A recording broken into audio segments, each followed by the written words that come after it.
this short commercial break.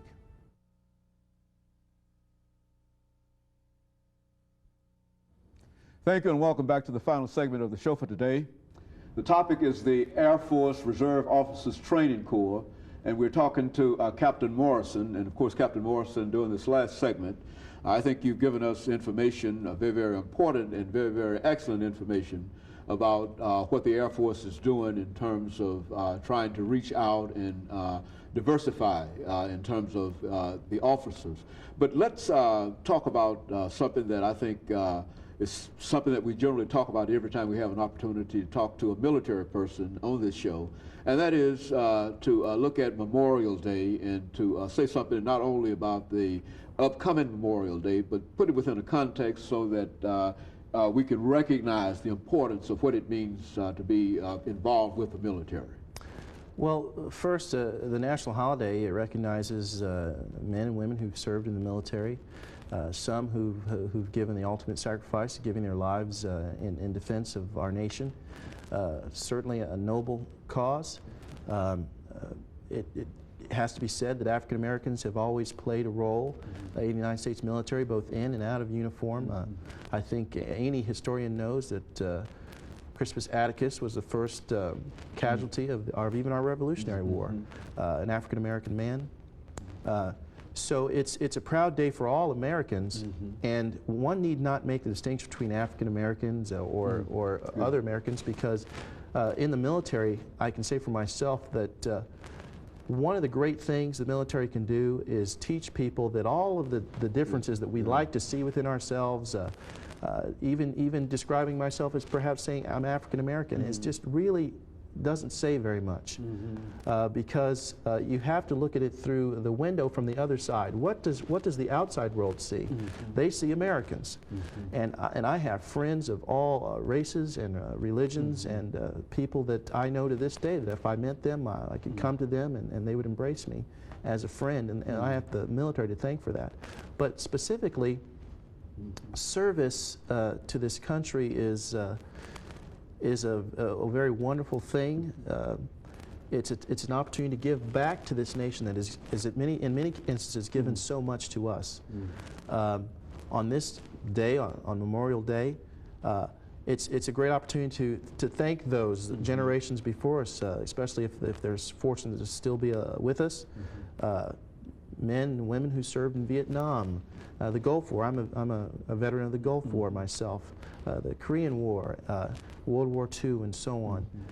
Just the great sacrifices these men and women have made, and I'm very thankful as an individual for the things they've done for me so that I can live the wonderful life that I lead today. And so Memorial Day is something that is significant not only at a special time of the year, yes, but it's something that every time we think in terms of the military and all of the blessings that it generally offers, and even though we might have our political problems, we might divide in terms of political parties and et cetera, but I think you're saying that in essence all of us should be committed to the very, very idea of being Americans more than anything. I would say that, especially if you're going to serve in the military, because you know, someone doesn't describe me as he's the black captain. I'm Captain Morrison. You know, these bars here mean I'm a captain. If you're a colonel or what have you, or even an airman. Your race is really should not be significant. Certainly, everyone can see that I'm African American, but it's not a defining factor in my professional life. I love the military. It's been very, very good to me. I would also say that it's a wonderful place for African Americans if they want to try to get ahead. Let me relate just a little story to you. My father, his father passed away. He was 15, 16, and he enlisted. This is Korean War era. He enlisted in the Army, and at that time it was a much different world, as I'm sure you can imagine. And his experiences were, by today's standard, horrific.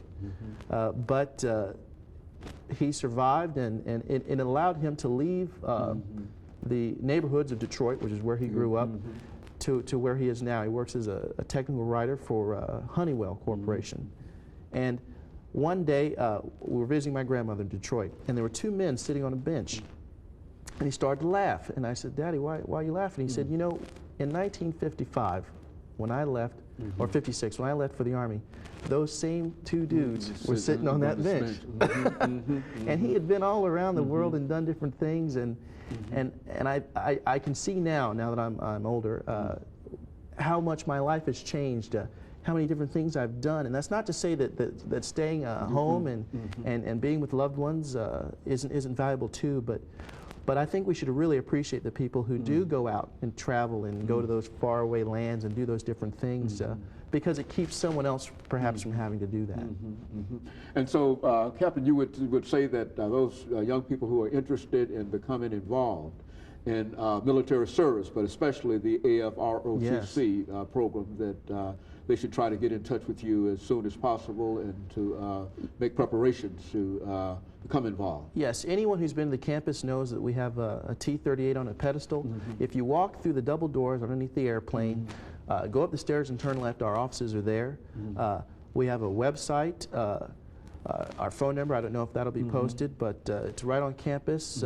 It's 9631, it's 963-5931 on campus. And we welcome anyone.